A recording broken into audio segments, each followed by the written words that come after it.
16 revise कर लें।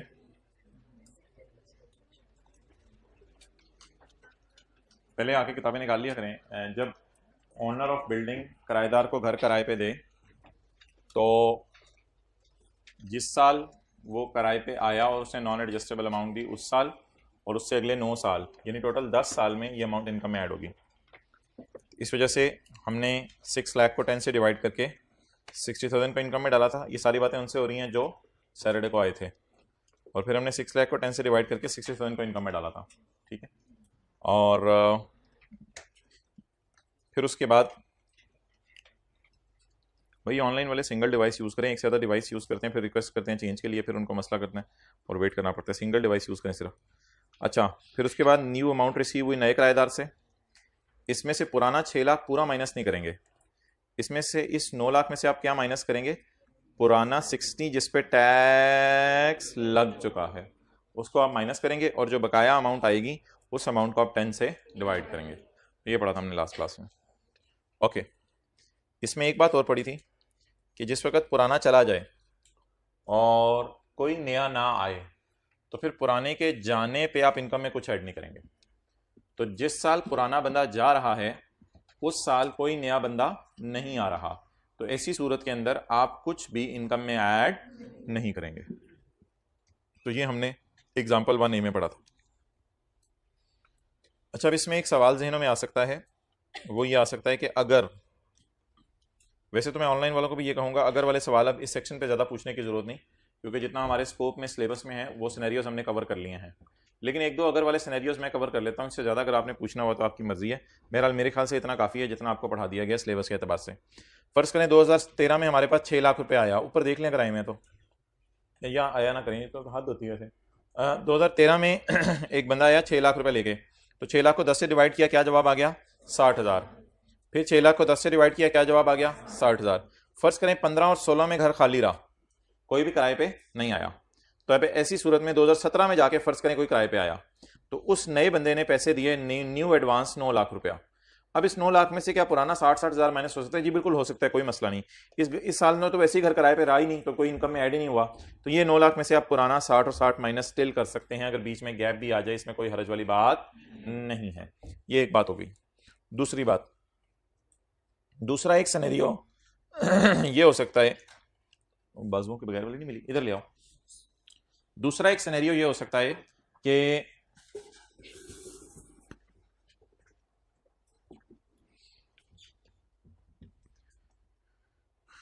पुराना बंदा कितने पैसे लाया था कल? 6 लाख। 6 लाख को हमने डिवाइड किया था 10 से तो 60,000 आ गया था, फिर 6 लाख को 10 से डिवाइड किया था तो 60,000 आ गया था। फर्ज करें नया बंदा जरा कंजूस था, वो 9 लाख की बजाय सिर्फ 1 लाख लाया। अब अगर नया बंदा सिर्फ 1 लाख लाया तो 1 लाख में से अगर पुराना 60 और 60 माइनस करें तो जवाब तो -20 में चला जाएगा। अब अगर -20 होगा तो -20 को 10 से डिवाइड करके ये नेगेटिव में अमाउंट आ जाएगी। तो फिर ऐसी सूरत में आप जीरो इनकम में ऐड करेंगे, कुछ भी ऐड नहीं करेंगे। तो अगर 1 लाख में से 60,000 माइनस करके जवाब -20 आ रहा है तो फिर नेगेटिव करके इनकम में ऐड करने की जरूरत नहीं है, ना कोई लेस करने की इजाजत है यहाँ पे। तो बस ये एक दो सिनेरियोस थे, लेकिन ये भी पेपर में कोई टेस्ट नहीं हुआ, ना होने का चांस है। जिस हद तक हमारे स्कोप में था उसमें मैंने सिनेरियोस कवर कर लिए हैं। स्टिल आपका कोई क्वेश्चन है तो पूछ लें। चलें जी, ठीक है, आगे चलते हैं। फिर अगले सवाल की तरफ आ जाएं, पेज 214।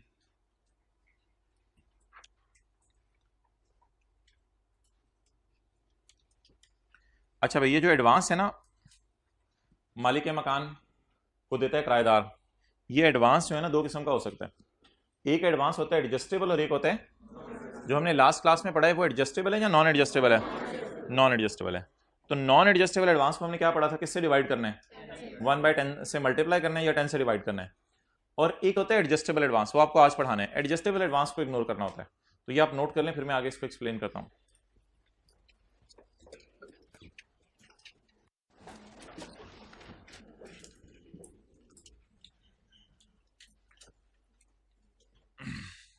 जल्दी। तो भैया ये जो कभी आना कभी ना आने वाले हजरात है ना, ये मैं ये नहीं कह रहा कि टैक्स पढ़ना है या नहीं पढ़ना सोच लें, मैं ये कह रहा हूँ सीए करना है या नहीं करना ये सोच लें। क्योंकि सीए में कुछ नहीं रखा कभी आने कभी ना आने वालों के लिए। कभी लेट आ रहे हैं, कभी आ रहे हैं, किसी दिन नहीं आ रहे हैं, किसी दिन याद कर रहे हैं जाके, किसी दिन याद नहीं कर रहे, बिला वजह टाइम ज़ाया कर रहे हैं। फुल टाइम दे सकते हैं सीए को तो फिर करें। ओके, सैटरडे को ऐसे क्लास खाली पड़ी होती है जैसे कोई जिन आया हुआ है क्लास में। ओके, और ये आपके दाएं बाएं होते हैं जो छुट्टी की होती है जिन्होंने, कोई दूर जाने की जरूरत नहीं पड़ती आपको।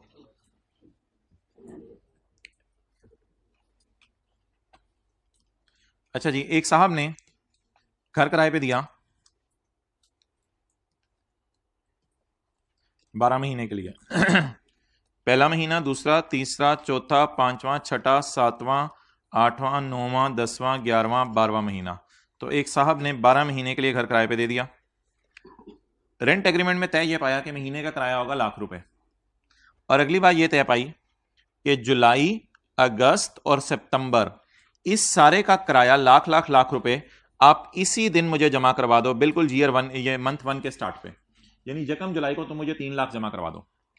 इसके बाद क्या होगा कि इन 3 महीनों का किराया तो एडवांस में आ गया। पहले महीने का ये जुलाई का महीना, ये अगस्त का, ये सितंबर का, ये अक्टूबर के, नवंबर के, दिसंबर के, जनवरी के, फरवरी के, मार्च के, अप्रैल के, मई के, जून के। अच्छा, तो इन 3 महीनों का किराया एडवांस में आ गया। इन 3 महीनों का किराया किस में आ गया? एडवांस में आ गया। अब अगर मालिक के मकान इस दिन किराया लेने जाएगा तो किराएदार कहेगा भाईजान होन नहीं, ये अब नहीं, आप जाएं इधर से, आपको किराया इसका एडवांस में पकड़ा दिया हुआ है। मालिक के मकान कहेगा ओ ओ, फिर अगली दफा मालिक के मकान जाएगा इस दिन किराया लेने तो किराएदार कहेगा ओ ओ, भाग जाए इधर से, मैं तुझे किराया नहीं दूंगा। अब तीसरे साल के एंड पे जब मालिक के मकान जाएगा, तीसरे महीने के एंड पे जब मालिक के मकान जाएगा, मादर तीसरे महीने के एंड पे जब मालिक के मकान जाएगा और जाके कहेगा, यानी सितंबर के एंड पे, और किराएदार को कहेगा भाईजान किराया पे करो, किराएदार कहेगा ना सीधे से भाईजान तुझे जो लाख लाख लाख जमा करवाया हुआ है 3 लाख तुझे भूल जाते, तुझे भूलने की बीमारी है। अब जब चौथे महीने मालिक के मकान जाएगा किराया लेने के लिए और किराएदार कहेगा कि भाईजान आप भागे, तो मालिक के मकान कहेगा आप थल्ले आए जरा, अब मैं आपको बताता हूं, अब आपको भूलने की बीमारी है, अब आपको किराया देना पड़ेगा। अब किराएदार जो है वो इस महीने का किराया ₹1,00,000 देगा, फिर इस महीने भी लाख देगा, इस महीने भी लाख देगा, इस महीने भी, इस महीने भी, इस महीने भी, इस महीने भी, इस महीने भी, इस महीने भी 1 लाख देगा। तो मालिक मकान के पास जो है वो 9 लाख रुपया ये चला गया, गिरने ना बैठ जाए, 9 ही है, 9 लाख रुपया मालिक मकान के पास ये चला गया और 3 लाख ये चला गया। टोटल कितना किराया चला गया? 12 लाख। क्या इस किराए की वजह से ये वाला किराया हमें एडजस्ट होके 0 पड़ा? इसको कहते हैं एडजस्टेबल रेंट। ये नॉन एडजस्टेबल नहीं है, ये रेंट को क्या कर देगा? एडजस्ट कर देगा। इसको कहते हैं एडजस्टेबल रेंट। फर्स्ट रो में जगह बना देना, टाइम पे आया करें। It is called as adjustable rent. Clear? Okay, अब इस 3 लाख को मैंने आपको क्या लिखवाया है? कंसिडर करना है, इग्नोर करना है? सवाल में इस 3 लाख को कंसिडर करना है, इग्नोर करना है? इग्नोर क्यों करना है ये सुन लें। If advance is adjustable against rent it will be ignored in the question. इसको सवाल में आपने इग्नोर कर देना है। वजह जी क्या है? वजह सुन लें। उमर ने घर किराए पे दिया यकम जुलाई 13 को at a monthly rent of ₹1 lakh. Rent agreement के मुताबिक कितना रेंट है जी? 1 lakh. As per agreement ₹3 lakh advance will be received on यकम जुलाई 13। यकम जुलाई 13 को कितना एडवांस मिल जाएगा? 3 lakh. and will be fully adjusted against the rent of July, August and September। और जुलाई, अगस्त और सितंबर के किराए के अगेंस्ट फुली एडजस्ट हो जाएगा and will be fully adjusted against rent of July, August and September. बकाया payments will be paid at the end of each month. बकाया payments हर महीने के एंड के ऊपर पे होंगी। Will be paid at the end of each month. Calculate income from property. तो आपको भाईजान लंबे चक्रों में पढ़ने की जरूरत ही नहीं। मैंने क्या 3 लाख को आप इग्नोर करें, 3 लाख को हाँ करके इग्नोर करें। 1 लाख रुपया महीने का किराया, तो महीने के किराए को पकड़ें और 12 से मल्टीप्लाई करते हैं, 12 लाख आपका किराया आ गया, बस खत्म बात। तो 3 लाख को इग्नोर करके काम चल गया। कैसे? रेंट एग्रीमेंट में साल का किराया कितने, सॉरी महीने का किराया कितने? 1 लाख। अगर 1 लाख को 12 महीने से मल्टीप्लाई करते हैं तो साल का किराया 12 लाख। बस 12 लाख को इनकम में आप ऐड कर दें, नो प्रॉब्लम एट ऑल। और इसमें से रिपेयर अलाउंस आपको पता है माइनस करना होता है। So it is how the adjustable advance will be dealt in by ignoring it.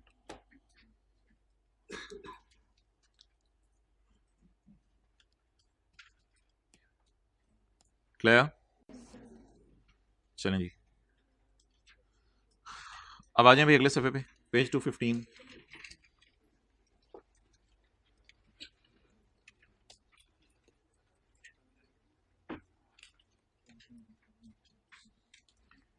Income of joint owners. Mr. A and B are joint owners of a house and they have provided the following data. A का 60% हिस्सा है घर में और B का 40%. Rental income earned by house for tax year 2013 is 3 million. तो 30 लाख रुपया किराया कमाया है, इसमें थोड़ा सा हिस्सा 60% ए का है और थोड़ा सा हिस्सा 40% बी का है। क्लियर? अच्छा जी, working one income from property कितनी है जी? 3 मिलियन। कैलकुलेटर पकड़ें साथ वाले का। 3 मिलियन पे लगाएं 1/5, क्या आ गया? 6 lakh. 3 million minus 6 lakh 2.4 million. 24 lakh रुपया किराया आ गया। क्लियर? ओके। अब ये जो 24 लाख रुपया किराया आया है, इसमें किस किस का हिस्सा है? ए का भी हिस्सा है और बी का भी हिस्सा है। इसमें ए का भी हिस्सा है और बी का भी। तो इसमें ए का कितने % हिस्सा है और बी का करें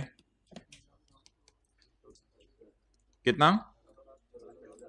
1440 और बी का 9,60,000। तो बता दें जी, ए की इनकम फ्रॉम प्रॉपर्टी कितनी हो गई? 14,40,000 और बी की इनकम फ्रॉम प्रॉपर्टी 9,60,000।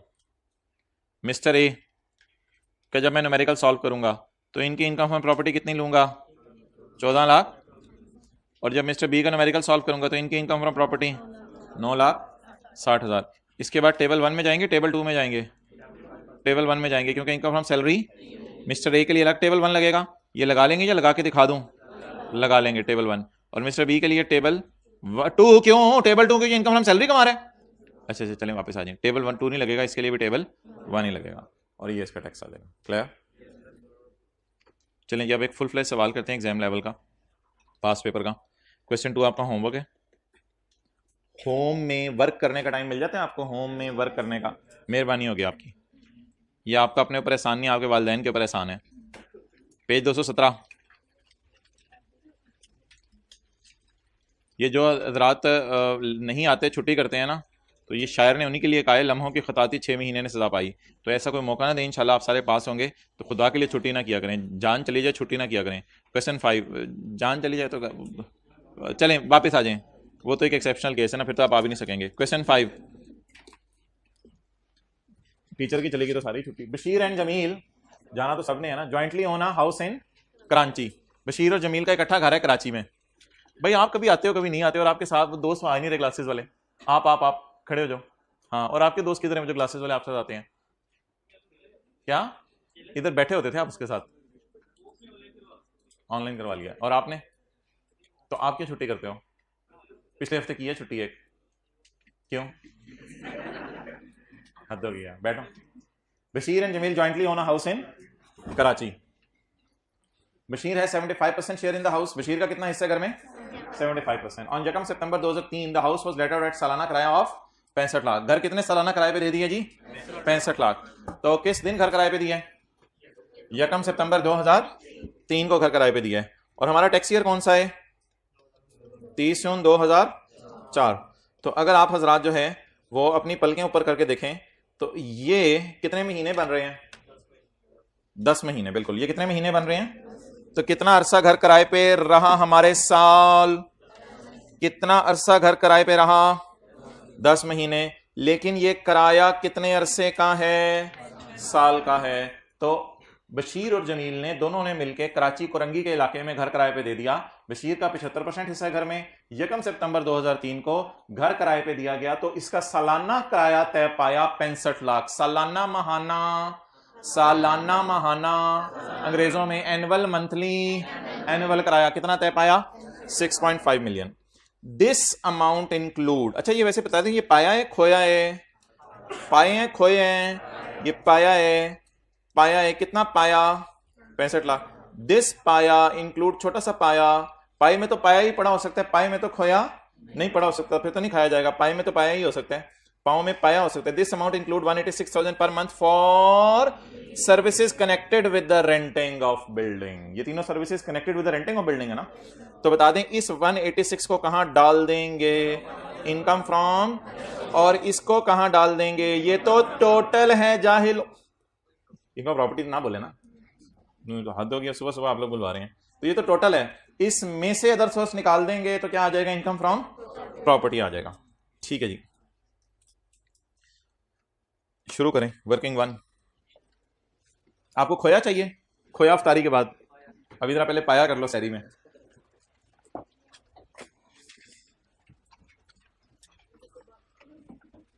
पी हजरात मार्कर किधर हैं?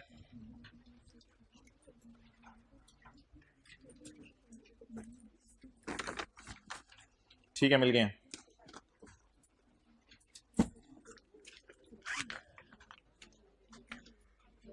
जी,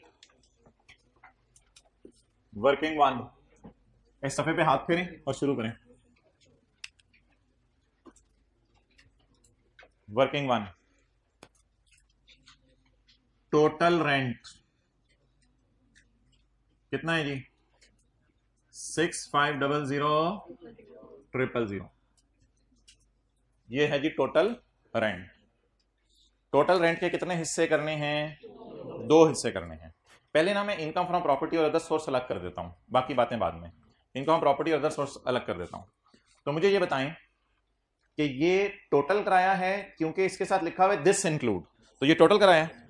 और मेरे ख्याल से ये टोटल किराया प्रॉपर्टी अदर सोर्स दोनों का है, और ये है भी 12 महीने का। तो इसके अगर मैं 2 हिस्से करना पसंद करूं तो इसमें इनकम फ्रॉम अदर सोर्स को अलग करूं और इनकम फ्रॉम, हाँ मुझे ये भी पता है कि 10 महीने और 2 महीने भी अलग करने हैं, वो भी बात की बात है, स्टेप वाइज चलते हैं। पहले प्रॉपर्टी और अदर सोर्स में इसको अलग अलग करते हैं। अदर सोर्स का महीने का किराया किसी को पता हो? चलिए मैं देख के बता देता हूँ।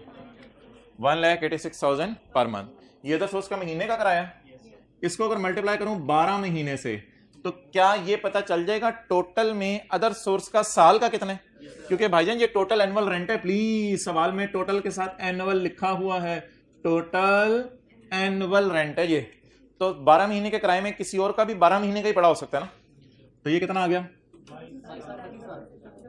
22,32,3,2,000। ये किसका किराया आ गया? इनकम फ्रॉम अदर सोर्स का। अब अगर मैं टोटल में से ये माइनस कर दूं तो बैलेंसिंग या बकाया या बचा कुचा कितना आ जाएगा? 42,68,000। ये किसका किराया आ जाएगा जी? इनकम फ्रॉम प्रॉपर्टी का। नोट कर लो। तो किराए को 2 हिस्सों में तोड़ दिया, इनकम फ्रॉम प्रॉपर्टी में और इनकम फ्रॉम अदर सोर्स में। हालात देख लें, ये 15-20 बच्चे छुट्टी पे हैं, ये पहले दिन देख लें, ये सारी भरी हुई थी। अब ये कहते हैं आई कैप का कसूर है। आई कैप के एक दफ़ा एग्जामिनर आया हुआ था, कह रहा था हम हर तरह से कोशिश करते हैं किसी तरह बच्चे को पास कर दें, हत्ता के पेपर बार बार हम देखते हैं जहां से मार्क्स निकल सकते हैं वहां से निकाल के किसी तरह इनको दे दें, लेकिन इन्होंने कोई गुंजाइश ही नहीं छोड़ी होती मार्क्स देने की।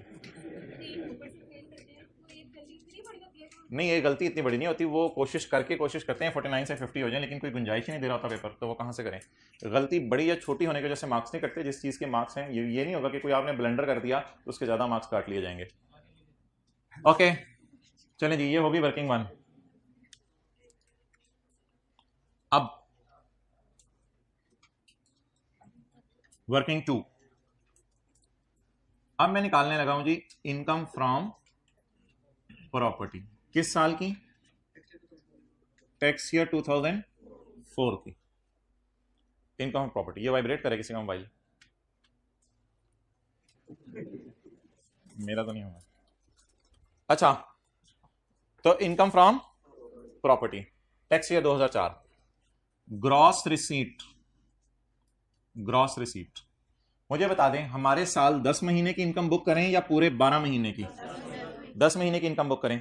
क्या आप एग्री करते हैं ये टोटल किराया है दोनों हेड्स का साल का?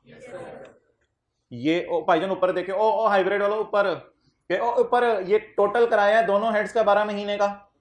अब वो पहली रो वाले देख रहे हैं कि आखिरी रो वाला कौन नहीं देख रहा यार। ये टोटल, आप तेरी अजीब ही निकल गया। ये अब तो सीरियस हो गया। ये टोटल किराया है दोनों हेड्स का 12 महीने का। ये प्रॉपर्टी का 12 महीने का, ये अदर सोर्स का 12 महीने का। लेकिन मैंने इस साल में सिर्फ 10 महीने डालने हैं, तो बता दें इनकम फ्रॉम प्रॉपर्टी में 10 महीने कैसे डालूं? 4 2 6 7 000 into 10 months divided by 12 month. अगर तुम 12 महीने के हो तो तुम 10 महीने के होते तो तुम कितने होते? कहते हैं मैं बताता हूं मैं कितना होता। 3 5 3 5 6 सारे चुप करें, एक बोले। 3 5 5 6 7। तो ये इनकम फ्रॉम प्रॉपर्टी का कितने महीने का किराया है?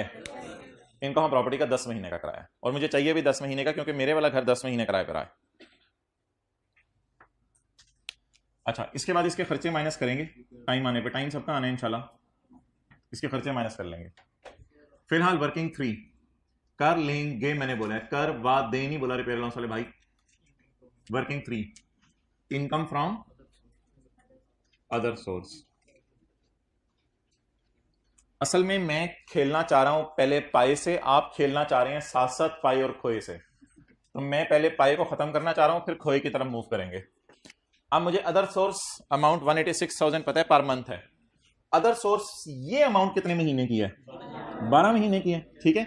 लेकिन मुझे कितने महीने की चाहिए? 10 महीने की चाहिए। तो ग्रॉस रिसीट, जिसे मैं कहता हूं मालिक मकान के लिए इनफ्लो, जो पैसे इसको आ रहे हैं। अब ये निकालने के दो तरीके हैं। कैलकुलेटर जरा ऑन करें, कैलकुलेटर पे लिखें 2232 लिख लिया। 2232 मेहरबानी। डिवाइडेड बाय करें 12, मल्टीप्लाइड बाय 10। जो जवाब आ गया इसको जहन में रख लें। कैलकुलेटर पे ऑन का बटन दबाएं, दोबारा ऑन का बटन दबा के 186,000 पर मंथ कराया, इसको 10 महीने से मल्टीप्लाई करें। दोनों सूरतों में सेम जवाब आया। इसका मतलब है 12 महीने के किराए को पकड़ के डिवाइडेड बाय 12 मल्टीप्लाइड बाय 10 भी कर सकते हैं, जैसे कि यहां किया है। लेकिन यहां पर मंथ किराया अवेलेबल है, यहां पर मंथ किराया अवेलेबल। तो जहां पर मंथ किराया अवेलेबल है तो इसको अगर 10 से मल्टीप्लाई करते हैं तो सीधा सीधा जवाब भी निकल सकता है। तो इट्स अप टू यू, जैसे मर्जी निकालें। मैं फिलहाल कर रहा हूं 186,000 मल्टीप्लाइड बाय 10 मंथ्स। लेकिन अगर आपको दूसरा पसंद है ज्यादा, 2232 डिवाइडेड बाय 12 मल्टीप्लाइड बाय 10, तो इट्स अप टू यू। यानी मतलब ये कि आपकी मर्जी है। ओके, बता दें जी क्या जवाब आया? 186,000।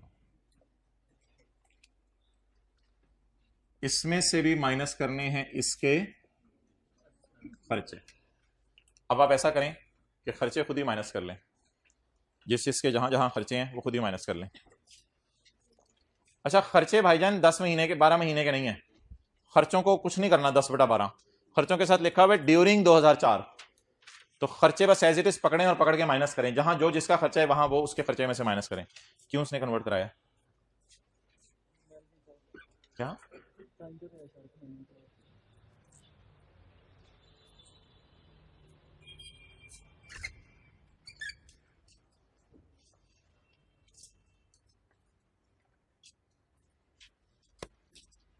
भैया आप रोजाना आते हैं? आज नजर आया मुझे, आप रोजाना आते हैं। कितने लोग सैटरडे को आए थे, कितने नहीं आए थे? अब ये सोचने क्या करना है अपना। वो तू तो पहले दिन इतने सवाल पूछ रहा था, तो ठंडा हो गया जज्बा। फिर रात को सोए नहीं थे। और इधर किसने हाथ खड़ा किया था?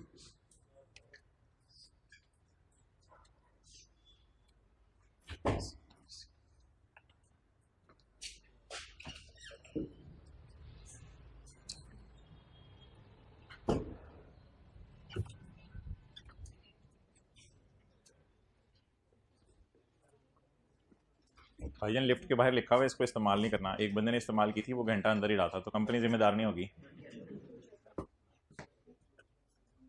आप अनमोल हीरे हैं अपने वालिदैन के। दूर दूर से रिश्तेदार ज़ियारत करने आते हैं, सीए में डाला हुआ इस वक्त।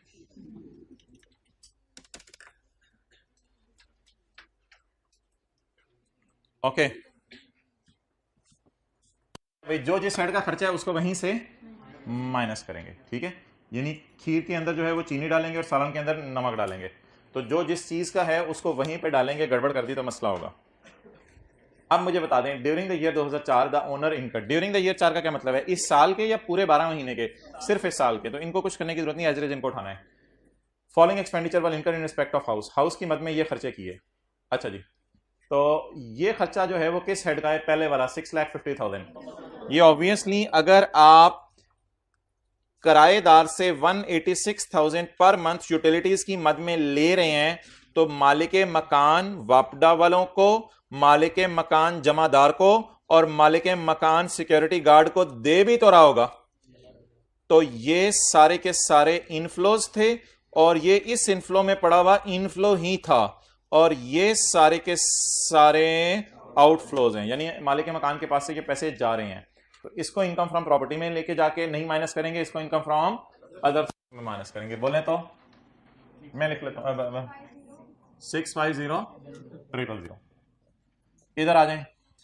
रिपेयर पूरी माइनस करनी है या रिपेयर अलाउंस माइनस करना है? रिपेयर अलाउंस माइनस करना है। Repair allowance into 1/5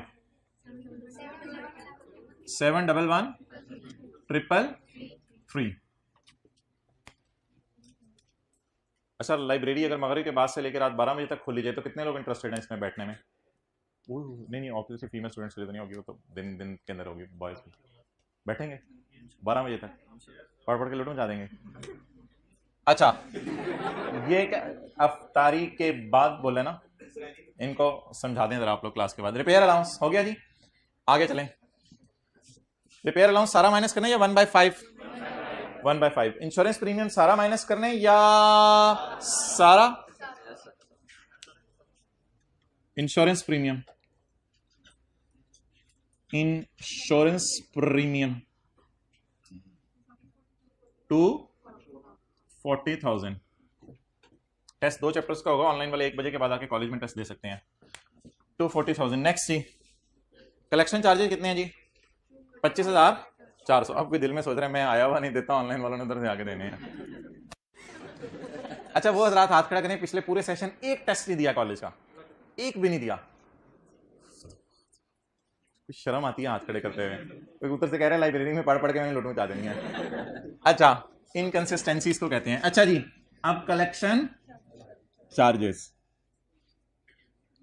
collection charges सारे माइनस करेंगे या लोअर ऑफ करके? लोअर ऑफ करके। Lower of what and what? Actual rent collection charges कितने हैं? और उसी अमाउंट का 1/5, जिस अमाउंट का, उसी अमाउंट का 4% जिसका 1/5 लिया था। 355,667। नीचे आओ, मुझे क्यों लेके जा रहे हो? चुप, नीचे आ, ले आए इसको कैसे मल्टीप्लाई करें? 4%। जवाब 142,267। 25,000 और 1,42,000 में से दिखने में कौन सा लोअर लग रहा है? हकीकत में भी कौन सा लोअर है? लोअर को जूते मार के कहां ले जाएं? बाहर ले जाएं। बाहर वाले कॉलम में आ गया। आप प्यार से इनको नेट कर दें।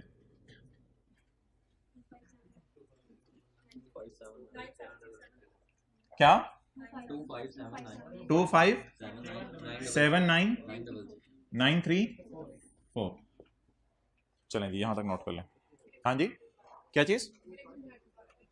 कलेक्शन चार्जेस तो वो पढ़ा था ना, जो सवाल क्लास में मैं करवाया करूँ ना, उसको जाके किया करें। ये देखें कलेक्शन चार्जेस, बड़ी डिटेल से पढ़ा था क्लास में। ये देखें पॉइंट नंबर H, एडमिन और कलेक्शन चार्जेस के बारे में पढ़ा था हमने। एक्चुअल एक्सपेंस और 4%, विच एवर इज लोअर, ये करके माइनस करें।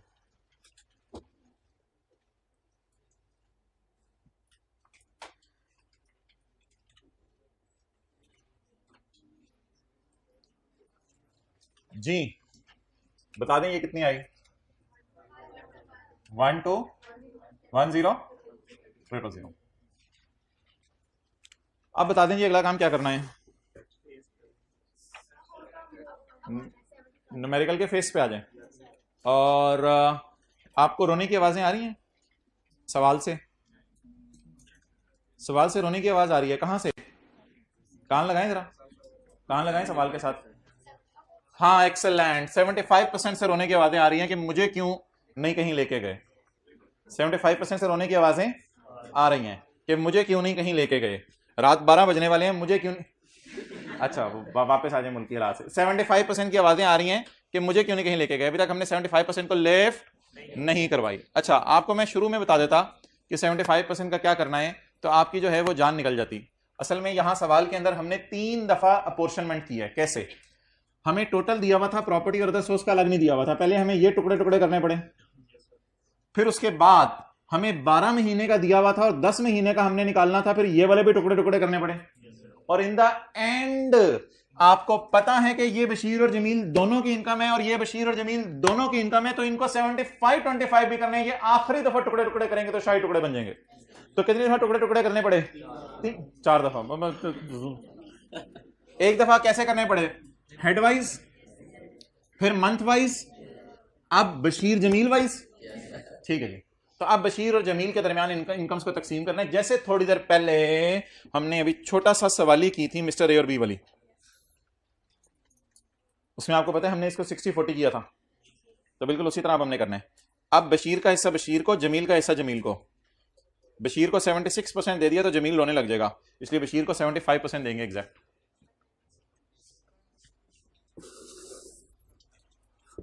चलें जी, अदालत कायम हो गई है, जज साहब आ गए हैं। ले आओ भाई, पहला कौन है जी? बशीर सर, ले आओ बशीर। ओए इधर आ, ना लिखो इधर, मिस्टर बशीर। मिस्टर बशीर, क्या किया तुमने इस साल? सर घर किराए पे दे दिया। ओए शर्म नहीं आती? घर किराए पे दिया, घर किराए पे दिया। जी जी सर, घर किराए पे दिया। अब आप क्या करेंगे मेरे साथ? तेरा टैक्स निकालेंगे, टैक्स ईयर 2004। साइड पे हट जमील, पहले बशीर को तो देख लेना दे। Income from property. ये क्या शुरू हो गया है? मुंह। ये क्या शुरू हो गया है? न्यूमेरिकल का बूथा। Income from property. बोलें कितनी है दोनों की? दोनों की, बशीर की जमील की, दोनों की बशीर की जमील की, दोनों की, ना बशीर की ना जमील की, दोनों की। दोनों की इनकम प्रॉपर्टी पकड़े। 257993 4। ठीक है, बातें कर लें। अच्छा, इंटू 75%, 193495। मुझे थोड़ा लग रहा है वैसे। हो गया पूरा? हो गया पूरा। इनकम फ्रॉम, एब्रीवेशन लिख रहे हैं आप? पूरा पूरा लिख रहे हैं? पूरा लिख रहे हैं। मैंने ये कर लिया, आप कर रहे हैं, इसलिए आप लोग पूरा लिखें। Income property, income from other source. Other source कितनी है? 12100000। बशीर तेरा कितने? सर जी 75%। चलो चेक के रखो। अगला बंदा नहीं, पहले इसका टैक्स निकालें जी। 907500 जी। टैक्सेबल इनकम बताएं। वैसे एहतियात से बोलना चाहिए। एक भाई ने आके बड़ा सीरियसली बताया था, कभी कभी घर वाले साथ बैठ जाते हैं लेक्चर चल रहा हो तो। जी बी सीरियस यार, सीए करें। टैक्सेबल इनकम बताएं। 2842424251। हम सीए करें भाई, so we should speak in English. So this is taxable income, guys. Now we will move towards the tax liability of Mr. Bashir. For tax liability, we will write down here the word tax. Okay. After this, we will go towards chapter 4. In chapter 4, there are 2 tables. Table 1 and table 2. Guys, please open up page 34 of your books. And please find the required table. His income is 2.84 million. His income is 2.84 million. So you will find it in serial number 5. In serial number 5, rupees 2,50,000 plus 20% of amount exceeding 2.4 million. Okay.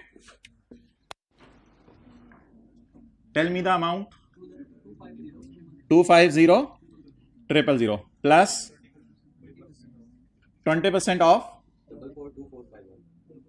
2842,451 minus 2400,000 is equal to 2451. Okay, what is the tax of Bashir? 338,490.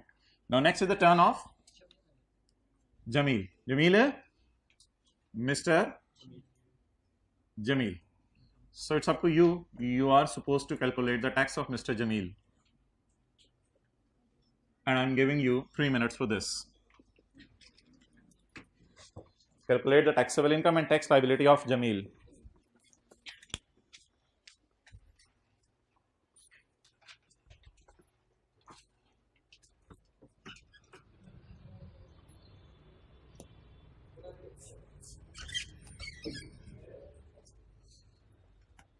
Hari up Jameel Jameel Jameel Jameel Jameel.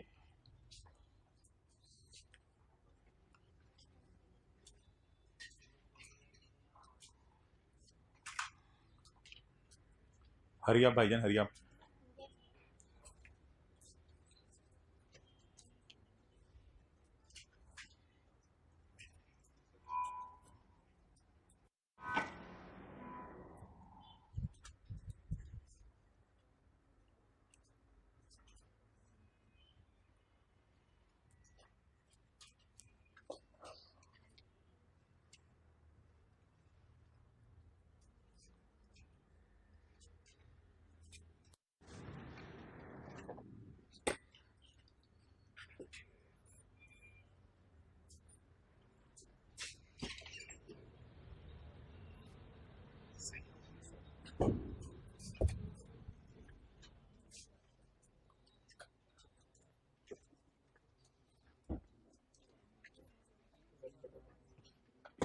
Okay, income from property पूरा लिखा करें।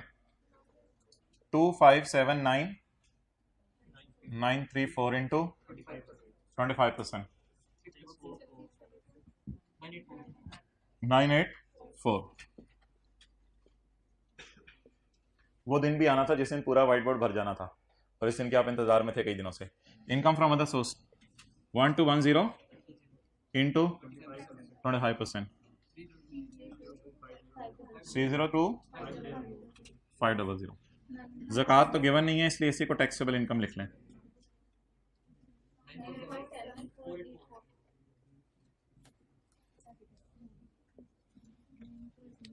$947 falls under serial number 3। 10,000 जमा 10% amount exceeding 6 lakh.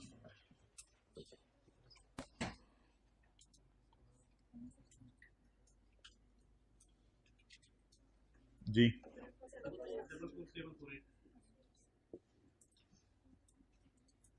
4474।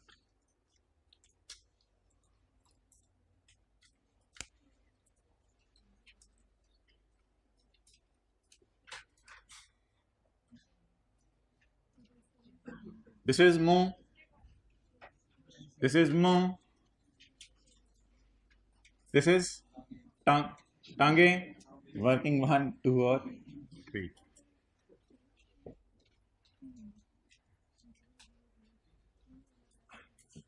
हालात हाजरा से बहुत मुतासिर हुए हैं लगता है आप लोग। हमें तो टाइम नहीं मिलता था। सीरियसली सीए इंटर फाइनल में तो सर पे जाने का टाइम नहीं होता। ओके,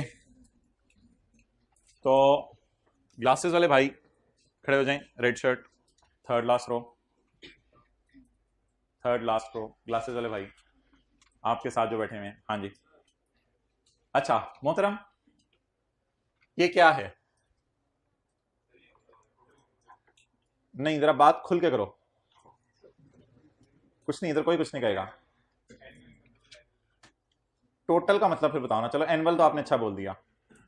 ऑनलाइन वाले इधर ऊपर ऊपर मुंह देख, ये हाँ बोले, बोलो टोटल से मुराद क्या है? ये प्रॉपर्टी और अदर सोर्स का किराया है 12 महीने का। इस तरह बोलो जरा। एक्सेलेंट, बैठ जाए। ये प्रॉपर्टी और अदर सोर्स का किराया है 12 महीने का। ब्लैक शर्ट आप खड़े हो जाए। ये क्या है?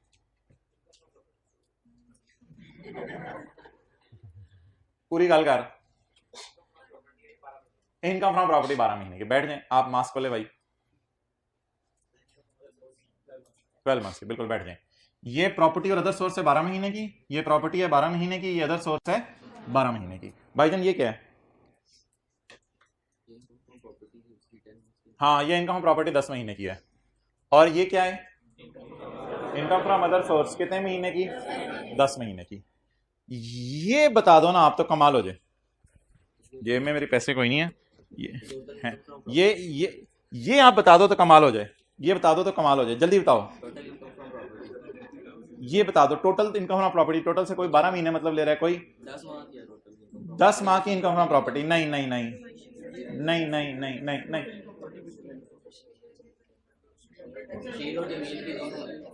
चलो ठीक है ठीक है ठीक है। ये बशीर और जमील की 10 महीने की यानी हमारे साल की इनकम फ्रॉम प्रॉपर्टी है। ये बशीर और जमील की 10 महीने की इनकम फ्रॉम प्रॉपर्टी है। और ये बशीर और जमील की 10 महीने की इनकम फ्रॉम अदर सोर्स है। काका ये क्या है? हाँ 75% आप नहीं बोलना, बशीर की बोल दिया तो मतलब ही 75 है यार। बशीर की बोल दिया तो मतलब ही 75% है। बशीर की तो बस 75 क्यों? अगर ट्राई करो, बशीर की इनकम फ्रॉम प्रॉपर्टी और ये बस कि फिर 25% बोलने की जरूरत नहीं है। ठीक है, अभी चेयर उठा के मैं उधर जाऊं? नहीं नहीं मैं कर लेता हूँ। अम्मी मैं उठाता हूँ बर्तन, आप बैठे। अम्मी अम्मी मैं धोता हूँ। अम्मी अम्मी रहने दे अम्मी बस। Okay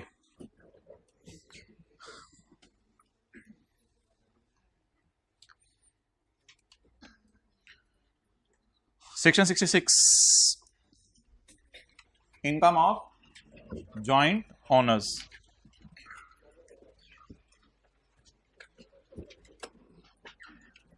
income of joint owners, where any property is owned by Bashir and Jameel. फूल झड़े जरा। Where any property is and their हिस्सा आर मालूम एंड अलग अलग हो सकता। एंड देयर हिस्सा आर मालूम एंड अलग अलग हो सकता। The Bashir and Jameel shall not be assessed as partners in respect of the property, and the share of each, थोड़ा सा जरा हौसला रखें, the share of each in the income from property shall be taxable in their own gunagar hands respectively, shall be taxable in their own neck hands respectively and not as AOP। अच्छा ये एक बड़ी अजीब सी बात है कि देखने में ये दोनों पार्टनर लग रहे हैं। उसने कहा 75 मेरा तो दूसरे ने कहा 25 मेरा, तो देखने में दोनों पार्टनर लग रहे हैं, लेकिन लॉ मेकर कहना चाह रहे हैं कि आपने इनको पार्टनर नहीं समझना। क्यों? ये देखें, shall not be assessed as partner, इनको पार्टनर नहीं समझना, बल्कि आपने 2 दफा चैप्टर 4 में जाना है। इन देयर ओन हैंड्स का मतलब ये है आपने 2 दफा चैप्टर 4 में जाना है। ये अपने अपने हाथों में खुद टैक्स जमा करवाएंगे। ये दोनों कंबाइंड एओपी के तौर पे टैक्स जमा नहीं कराएंगे। अगर ये एओपी होते तो इनका टैक्स कैसे निकलता वो पहले जरा देख लें। अगर ये एओपी होते ना तो न्यूमेरिकल का फेस हाथी जितना इतना लंबा ना होता, तो फिर न्यूमेरिकल का फेस सिर्फ शुतुरमुर्ग जितना होता, इतना सा फेस होता न्यूमेरिकल का बस। उसमें फिर क्या हेडिंग होती? Mister Bashir and Jamil income and tax thereon tax year 2004। फिर 75-25 ना करते, इसको एज इट इज लिख देते, इसको एज इट इज लिख देते, टैक्सेबल इनकम निकल आती और उस पर टैक्स निकला था। इस तरह करते अगर ये एओपी होती, लेकिन अब ये एओपी नहीं है इसलिए इस तरह नहीं करेंगे। क्यों ये एओपी नहीं है? इसके पीछे हमें कोई लॉजिक सोचने की जरूरत नहीं, बस लॉ मेकर ने कह दिया ये एओपी नहीं है तो नहीं है। तो where any property is owned by Bashir and Jameel and their हिस्सा are definite and ascertainable, the Bashir and Jameel shall not be assessed as partner. यहां लिखे बशीर एंड जमील और एओपी के ऊपर लिखे partner. The Bashir and Jameel shall not be assessed as partner. Bashir और जमील को partner नहीं समझा जाएगा। And the share of each person, और बशीर और जमील का हिस्सा in the income from property shall be taxable in their own hands. हर कोई अपने अपने हाथों में खुद टैक्स देगा, एंड नॉट एज एओपी। अच्छा जी, इधर आके भी देख लें। Where any property is owned by 2 or more persons, चलें रहने दे, मैं बोल देता हूं। Where any property is owned by 2 or more persons and their shares are definite and ascertainable. ऊपर नहीं देख रहे हाइब्रिड वाले को, खुदा का खौफ करें यार, हद होगी, दोबारा से शुरू करें ड्रामा। कहां से शुरू किया था? Where any property is owned by 2 or more persons and there, अभी भी नहीं कुछ लोग देख रहे, and their shares are definite and ascertainable, they will not be assessed as partners, and the share of each person in income shall be taxable in their own hands, हर कोई अपने अपने हाथों में खुद टैक्स देगा, यानी चैप्टर 4 पे कितनी दफा जाना पड़ेगा? 2 दफा जाना पड़ेगा चैप्टर 4 पे। क्लियर? अच्छा, लेकिन अगर इन दोनों ने घर किराए पे ना दिया होता, बल्कि ये करियाना स्टोर चला रहे होते, जनरल स्टोर चला रहे होते, तो फिर ऐसी सूरत में क्या होता? फिर ऐसी सूरत में ये इनकम फ्रॉम बिजनेस होती, और इधर आता sale of bottles, biscuits, juices, dal, cigarette, फिर सेल ऑफ ये चीजें आती, लेस खर्चे, दुकान का रेंट, मुलाजमीन की तनख्वाहें, यूटिलिटीज, फिर ये इनकम फ्रॉम बिजनेस आती। अगर ये इनकम फ्रॉम बिजनेस के हेड में इनकम कमा रहे होते तो फिर इनकम फ्रॉम बिजनेस यहां लिखते हम, और इधर लिखते Bashir and Jamil AOP, income and tax 13, और ये एक ही दफा करते, फिर ये दोबारा करने की जरूरत नहीं थी। और फिर ऐसी सूरत में चैप्टर 4 में भी एक ही दफा जाना पड़ना था, क्योंकि 2 दफा टैक्स निकालने की जरूरत नहीं थी। फिर कितनी दफा टैक्स निकालना पड़ता? एक दफा टैक्स निकालना पड़ता। ये बात जरा पढ़ लें पॉइंट 2 में। अब वो प्रॉपर्टी के ताबे होने की वजह से प्रॉपर्टी के सबऑर्डिनेट है। Okay, this section shall not apply in computing income under that income from business. Business income निकालते हुए ये सेक्शन नहीं लगेगा। इस बात का मतलब क्या है? इस बात का मतलब सफे के ऊपर यहां लिख लें, बहुत जगह है, यहां पे बहुत जगह है, लिखें इस बात का मतलब। अगर बशीर और जमील का जनरल स्टोर होता, लिख लें, कुछ नहीं आप भी लिख लें। अगर बशीर और जमील का, कितने लोग कहते हैं मुझे फील होता है मुझे ही कहा जा रहा है, अगर बशीर और जमील का जनरल स्टोर होता,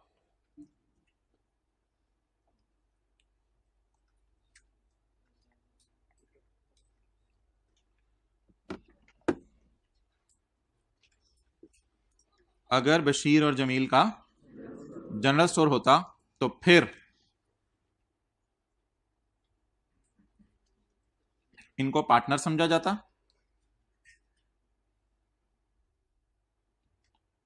और इनका टैक्स एक ही दफा निकलता।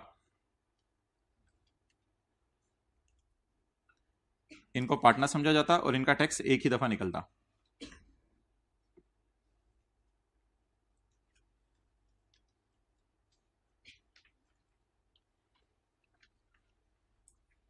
कल की रात को लिबर्टी तो नहीं पहुंचे हुए थे आप लोग? अच्छा, मैंने सीए कर ले पहले, फिर बाद में जो भी। अच्छा, तो ये सेक्शन कहता क्या है? एक तो कुछ कायदे आजम ने कहा था ना, ये सेक्शन क्या कहता है?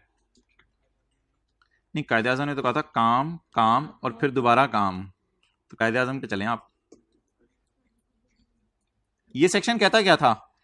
Person shall not be assessed as an AOP. तो फिर this section shall not apply का मतलब क्या है?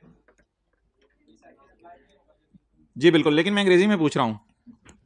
Persons will be assessed as AOP, पता नहीं असेस्ड के स्पेलिंग क्या होते हैं। Person will be assessed as AOP, बंदों को एओपी समझा जाएगा। अब कितनी दफा चैप्टर 4 में जाके रेट लगाना पड़ेगा? एक दफा जाके चैप्टर 4 में रेट।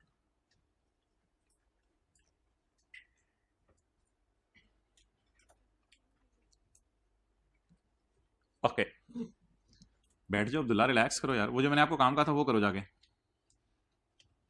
जबरदस्त, जज़ाकल्लाह। ओके, तो अगर भाईजान ये प्रॉपर्टी इनकम कमा रहे हैं तो फिर 2 दफा न्यूमेरिकल सॉल्व करें, बशीर का अलग जमील का अलग, और अगर ये इनकम फ्रॉम तो फिर एक दफा न्यूमेरिकल सॉल्व करें। लेकिन ये जो न्यूमेरिकल है ना, ये मैं अभी नहीं करवा रहा, क्योंकि यहाँ पे लिख लें आगे चैप्टर 12 के अंदर ये न्यूमेरिकल आएंगे, तो फिर वहां देख लेंगे इंशाल्लाह, रिजल्ट के बाद कर लेंगे चैप्टर 12। ओके, ईद को तो मैंने कहा निकाल ही दें, एक दिन छुट्टी कर लें बस ईद की। ओके,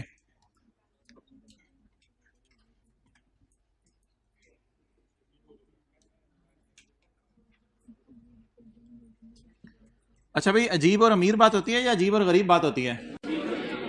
एक अजीब और गरीब बात है, कामरान नहीं होता था वो और सुल्तान, उन दोनों ने, मैं दूसरे वाले की बात कर रहा हूं, कामरान और सुल्तान ने मिलकर क्या कमा रहे हैं? कामरान और सुल्तान मिलके क्या कमा रहे हैं? Income from property. लेकिन ड्रॉप सीन कहते हैं आप इसे। ड्रॉप सीन ये हुआ कि शेयर नहीं पता चल रहा किसके, शेयर्स आर नॉट एस, एक मिनट स्पेलिंग भूल जाते हैं, लिख तो लेने दें, टेनेबल। लेकिन मसला यह है कि उनके शेयर एसेटेनेबल नहीं है। यानी कि मिसाल के तौर पे कोई किराया शराया आता है घर का, और शायद दोनों रहते भी इकट्ठे ही हैं, दोस्त यार हैं, तो बस आपस में जैसे भी हो कर लेते हैं गुजारा, कहते हैं कोई नहीं यार तेरा मेरा कितने छोड़ परे, सब हमारा है। तो इस तरह कुछ कर आके ना, कभी कोई किसी का परफ्यूम इस्तेमाल कर रहा होता है, कभी कोई किसी का बॉडी स्प्रे इस्तेमाल कर रहा होता है, किसी दिन जो है वो दूसरे के कपड़े भी पहन के चला जाता है। तो ये चक्कर चल रहा है, यानी कामरान और सुल्तान आपस में दोस्त हैं और इनका शेयर एसर्टेनेबल नहीं है, पता नहीं चल रहा किसका कितना शेयर है। तो भाईजान इसको कायदे आजम ने फरमाया था मजबूरी। ये क्या है? मजबूरी आ गई ना, मजबूरियां सबके साथ लगी हुई हैं, साथ वाले के साथ भी मजबूरियां लगी हुई हैं।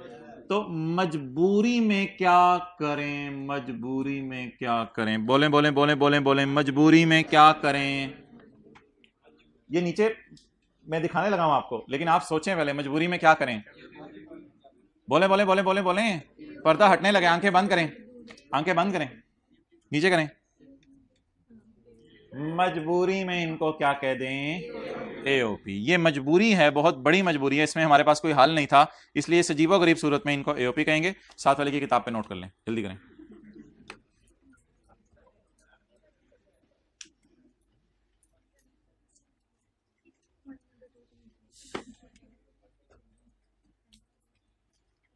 प्लानिंग कर रहे हैं, कहाँ नोट करना है, या नोट कर भी चुके हैं? कर चुके हैं तकरीबन, ठीक है। अगले सफ़े पे बहुत जगह खाली है नीचे करके।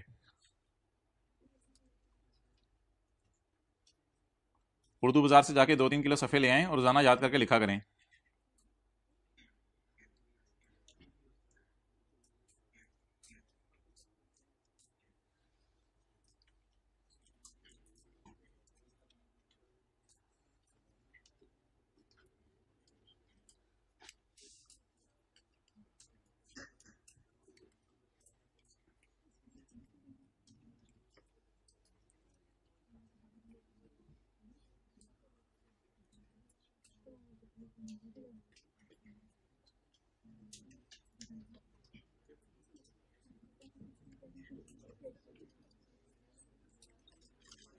साथ वाला ज़रा ज़्यादा नेक हो रहा है ना रमज़ान में, बस ठीक है, इसको ज़रा फिक्रमंद करते रहा करें, क्योंकि अभी भी ना हुआ तो फिर अब बाद में बाकी महीनों में मुश्किल हो जाता है।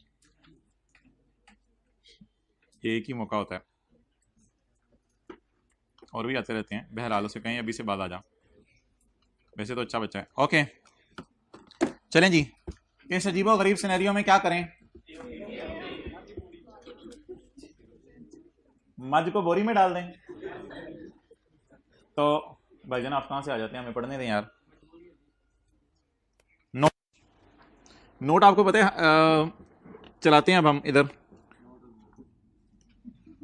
No where any property chargeable under section 15, वही income from property is owned by 2 or more and their shares in that property are not definite and, साथ वाले के मुंह की तरफ ऐसे करें, नॉट डेफिनेट एंड, नाक के करीब जाके नॉट डेफिनेट एंड एस्टेनेबल, साइड की तरफ देखें, नॉट डेफिनेट एंड एस्टेनेबल।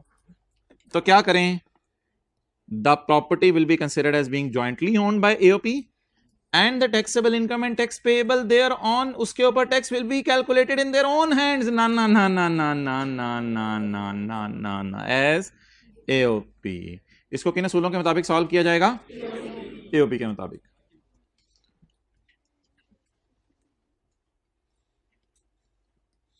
यार ये डब्बे में ना जाइएगा, वालिदैन का भी निकालना मुश्किल हो जाएगा आपको, इसको पेंडिंग कर दें अभी, डब्बे में ना जाइएगा। ये चैप्टर 12 में देखेंगे, ये कोई और बात लिखी हुई है जब। अच्छा जब जनरल रूल तो ये है, कोई बंदा घर किराए पे दे दे तो दोनों का न्यूमेरिकल अलग अलग सॉल्व होगा 75-25 करके। लेकिन अगर दोनों जनरल स्टोर चला रहे हो यानी बिजनेस कमा रहे हो तो फिर दोनों का अलग अलग न्यूमेरिकल सॉल्व नहीं होगा, इकट्ठा न्यूमेरिकल सॉल्व होगा। लेकिन ये इकट्ठे न्यूमेरिकल सॉल्व करना हमने चैप्टर 12 में देखना है। तीसरी जो बात की है वो समझ आ गई है? कमा तो इनकम हम प्रॉपर्टी रहे हैं, लेकिन मजबूरी में अवेलेबल नहीं है उनका शेयर, तो ऐसी सूरत में क्या करें? इसको एओपी में डाल दें। Okay, have a nice look at this chapter now. जी भाईजान इस चैप्टर में क्या क्या जाएगा? ओ भाई चुप कर जा, कैपिटल गेन शुरू कराने हैं, जल्दी चुप कर। इस चैप्टर में क्या क्या जाएगा? लैंड और बिल्डिंग का किराया, और क्या जाएगा? Forfeited deposit. अब आपसे नियत कर लें जो नया चैप्टर शुरू हो रहा है साथ साथ याद करना है। ये सेक्शन 15A अभी मैं किसी को खड़ा कर दूं वो सुना नहीं सकेगा मुझे लगता है, या सुना देगा?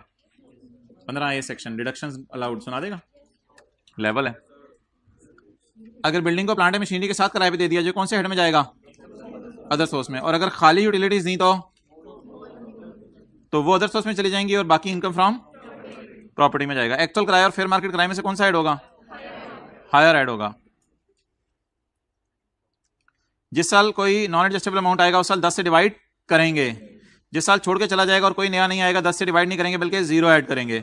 और जिस साल नया आ रहा होगा और पुराना जा रहा होगा तो नए का पूरा पकड़ के पुराने का ऑलरेडी टैक्स माइनस करेंगे और जो जवाब आएगा उसे 10 से डिवाइड करेंगे। ब्लू शर्ट नहीं, हंसना नहीं, ना साथ वाले की तरफ देख के हंसना नहीं, क्लासेस वाले भाई। आगे चलें, सेक्शन 15A। सेक्शन वो कोनिया मारा यार, हाथ दोगे यार, दोबारा मार दो, सारे देखें। मार कुछ नहीं होता, मारे मारे मारे मारे मारे। चेक वाली शर्ट मारे, ब्लू शर्ट को कौन? ये देखे, ये देखा क्या चल रहा था। Section 66 income of joint owners. बाल भी सेट कर लिए उन्होंने, अब इसको छोड़ें, ताज़ा किया है। ये सवाल करके आएंगे, अम्मी अबू को चेक भी करवाएंगे।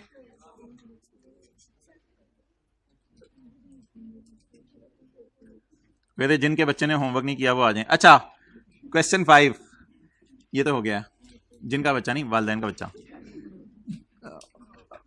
अच्छा, 15A बीच में से निकल गया। 15A की तरफ आए। इतना बड़ा जॉइंट आप छोड़ के चले गए। 15A रिपेयर कितनी माइनस करने की इजाजत है? इसके नीचे नोट डले हुए हैं, ये नोट इंशाल्लाह मैं पढ़ाऊंगा आहिस्ता आहिस्ता। अब आने वाले 2-3 दिनों में ये नोट ही पढ़ाने हैं। काफ़ी सारे नोट इकट्ठे मिल जाए तो बंदा पागल हो जाता है, तो इसलिए नोटों को अलग ऐसा ऐसा देखेंगे। इंश्योरेंस प्रीमियम पूरा माइनस करने की इजाजत है। लोकल टैक्स पूरा माइनस करने की इजाजत है। ग्राउंड रेंट पूरा माइनस करने की इजाजत है। इंटरेस्ट ऑन लोन पूरा माइनस करने की इजाजत है। ये जो इंटरेस्ट ऑन लोन है ना, F वाला, ये आपने बैंक से लोन लिया हुआ है या हाउस बिल्डिंग फाइनेंस कॉर्पोरेशन से, और ये ऊपर वाला लोन जो है किसी ताया चाचा पापा किसी से लिया हुआ है। ओके, और रेंट कलेक्शन चार्जेस और एडमिन चार्जेस लोअर ऑफ करके माइनस करने की इजाजत है या पूरा माइनस करने की इजाजत है? एडमिन और लोअर ऑफ करके माइनस। लीगल चार्जेस, कोई आपके खिलाफ केस हो गया कोर्ट में, आप कोर्ट में जाके लड़े तो ये लीगल चार्जेस लोअर ऑफ करके नहीं, एक्चुअल माइनस करने की इजाजत है। और बैड डेट माइनस करने की इजाजत है अगर 3 शराइत पूरी हो जाए। उस बंदे को आपने जो है वो उस बंदे को आपने घर से निकाल दिया हो। दूसरी बात, उस बंदे के खिलाफ उसको कोर्ट में घसीट रहे हो, सड़कों पे उसको कोर्ट में आप घसीटने का वादा करें। और तीसरी बात, वो पास्ट में इनकम में जा चुका हो और उस पर टैक्स भी लग चुका हो। और पॉइंट 5 में ये पढ़ा था कि जो खर्चा इस हेड में माइनस हो गया किसी और हेड में जाके माइनस नहीं हो सकता। और 6 में पढ़ा था कि बिजनेस के चैप्टर में बुरे खर्चों की लिस्ट लिखी हुई है, उस करें उस जैसा खर्चा अगर आपने इस चैप्टर में भी कर लिया तो माइनस करने की इजाजत नहीं है।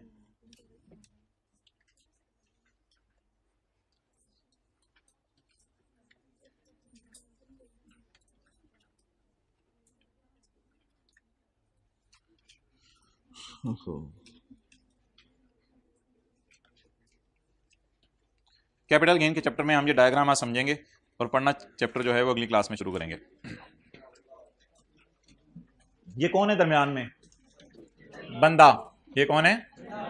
बंदा। सजी साइड पे घर है, खब्बी साइड पे? कैपिटल गेन के चैप्टर की बातें करने लगा हूं। सजी साइड पे घर है, खब्बी साइड पे? खब्बी साइड पे। लेफ्ट साइड पे इसका घर है और इधर क्या है? इसकी दुकान है। कितने कान है इसके? 2 कान है। तो एक इसका घर है और एक इसकी दुकान है, और अल्लाह ने 2 इसको कान दिए हुए हैं। एक कान से सुनते हैं, दूसरे से निकाल देता है। ओके यार, ये दुकान पे बिस्किट किस लिए होते हैं?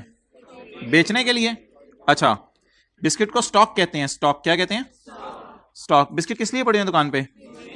बेचने के लिए। अच्छा, ये क्या लगा हुआ है ऊपर? सीलिंग फैन बोलें जरा। Ceiling fan. ये सीलिंग फैन ऊपर लगा हुआ है, ठीक है जी। ये जो सीलिंग फैन ऊपर लगा हुआ है, तो जरा ये जरा सोच के बताएं, आपको बिस्किट पसंद आए, बोतलें पसंद आई, आपने कहा यार पंखा भी पैक कर दो। पंखा बेचने के लिए रखा होता है दुकान पे या पंखा दुकानदार ने चलाने के लिए रखा होता है? ये पंखों की दुकान है या किराना स्टोर है? जनरल स्टोर है। ये बोनजोर शॉप है, तो ये किराना स्टोर है, जनरल स्टोर है। ये पंखों की दुकान नहीं है कि यहाँ आपको पंखे मिलें। अगर पंखा बेचने वाला होता तो पंखा यहाँ डब्बे में पैक होकर पड़ा होता, ना कि छत पे जाके चढ़ा होता पंखा। तो ये जो पंखा है ये किस लिए है? फॉर यूज के लिए है या दुकानदार के बेचने के लिए है? इसे ना आमतौर पे अकाउंटेंट्स फिक्स्ड एसेट कहते हैं। फिक्स्ड एसेट, पता नहीं क्यों कहते हैं, बहरहाल अकाउंटेंट्स इसको फिक्स्ड एसेट कहते हैं, लेकिन अभी इस तरफ हमें जाने की जरूरत नहीं। अच्छा, मुझे ये बताएं, ये पंखा इस्तेमाल होकर डेप्रिशिएट होगा या एप्रिशिएट होगा? डेप्रिशिएट होगा। ये कोई वसीम अकरम तो है नहीं जिसका बल्ला जो है वो 10 लाख का बिकना है। तो ये हमारा पंखा है, आपको पता है हमारा पंखा बिक ही जाए बड़ी बात है। तो पंखा इस्तेमाल हो के क्या होगा? डेप्रिशिएट होगा। पंखा डेप्रिशिएट होगा। अच्छा, अब भाईजान हम कौन सा चैप्टर शुरू करने लगे हैं? Income from capital gain. ये सबज रंग में क्या नीचे? Land, land. ये सबज रंग में क्या है? लैंड। और ऊपर क्या बनी हुई है? दोनों बिल्डिंग्स बनी हुई हैं। अब आज आपको ये नहीं बताने लगा कि कैपिटल गेन के चैप्टर में क्या क्या आएगा। आज आपको ये बताने लगा कैपिटल गेन के चैप्टर में क्या क्या नहीं आएगा। तो सबसे पहले भाईजान दुकान पे पड़े हुए बिस्किट कैपिटल गेन के चैप्टर में नहीं आएंगे, क्योंकि इनका बेचना तो इनकम फ्रॉम बिजनेस के चैप्टर में जाएगा। तो सबसे पहले आज हम कैपिटल गेन के चैप्टर से निकालने लगे हैं बाहर इनको, बिस्किट्स को। इनको बाहर निकाल दें, क्योंकि इन पे कैपिटल गेन का चैप्टर नहीं लगेगा, बल्कि बिस्किट्स के बेचने में कौन सा चैप्टर लगेगा? इनकम फ्रॉम बिजनेस का चैप्टर लगेगा। क्लियर? ओके। अच्छा, पंखा बेचना आपका कारोबार तो नहीं है, लेकिन बिल फर्ज अगर आपने पंखा बेच दिया तो बिजनेस के दौरान ही बेचा ना। कारोबार करते करते पंखा स्क्रैप हो गया, सोचा बदल लें, तो पुराने को 200-300 का आपने जो है कबाड़िए को बेच दिया, मरुंडा ले लिए। तो ये जो आपने पंखा बेचा, तो पंखे का बेचना कैपिटल गेन के चैप्टर में जाएगा या पंखे का बेचना भी बिजनेस के चैप्टर में जाएगा? तो क्या दुकान पे पड़े हुए बिस्किट और छत पे लगा हुआ पंखा ये बिजनेस एसेट हैं या इनको मैं कैपिटल एसेट कहूं? कैपिटल एसेट क्या होते हैं ये तो अगली क्लास में देखेंगे, लेकिन इनको बिजनेस एसेट कहना बनता है ना। अच्छा, घर के अंदर पड़ी हुई मूवेबल चीजें मुझे बताएं। घर खुद क्या है? इमूवेबल। 2-4 बंदे हिम्मत करके घर को हिला नहीं सकते, तो घर खुद क्या है? लेकिन घर के अंदर मूवेबल चीजें पड़ी हो सकती हैं।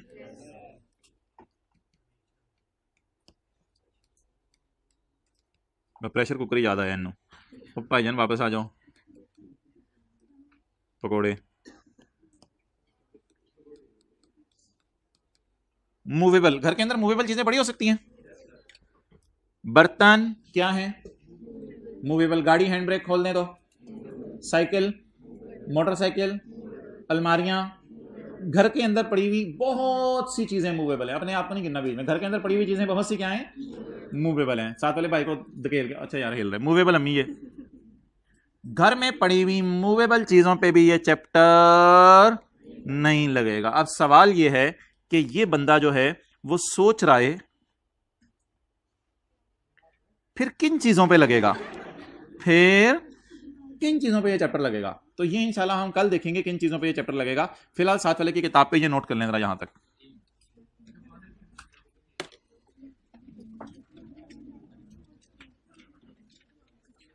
इन 3 चीजों पे कैपिटल गेन का चैप्टर नहीं लगेगा।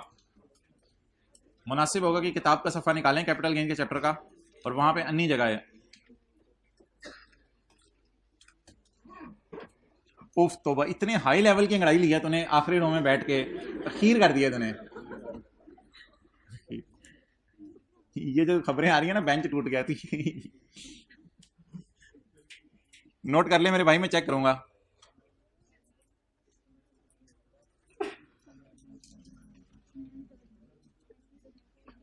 लो जी, बैग में जफा पा लिया। भाईजान पढ़ लो यार, थोड़ी मेहरबानी। नोट कर लिया तो हाथ खड़ा कर दें, फिर कोई मसला नहीं। Well done. भाईजान आप इधर देख लें, वो भी इधर देख रहे हैं, आप भी इधर देख लें। आपने उनको देखना तो उधर चले जाएं। चलो यार, आज एक भाई को खड़ा करते हैं। कोई वॉलंटियर हाथ खड़ा करे, मैं अपने आप को पेश करता हूं। भाई मुस्कुरा रहे हैं ब्लैक शर्ट में, कैल्विन क्लीन। मोहतरम, बैड डेट माइनस करने की शराइत।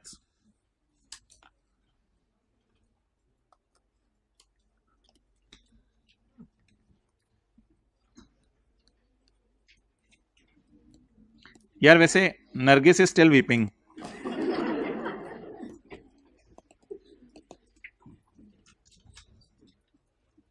हजारों साल नरगिस अपनी बेनूरी पे रोती है।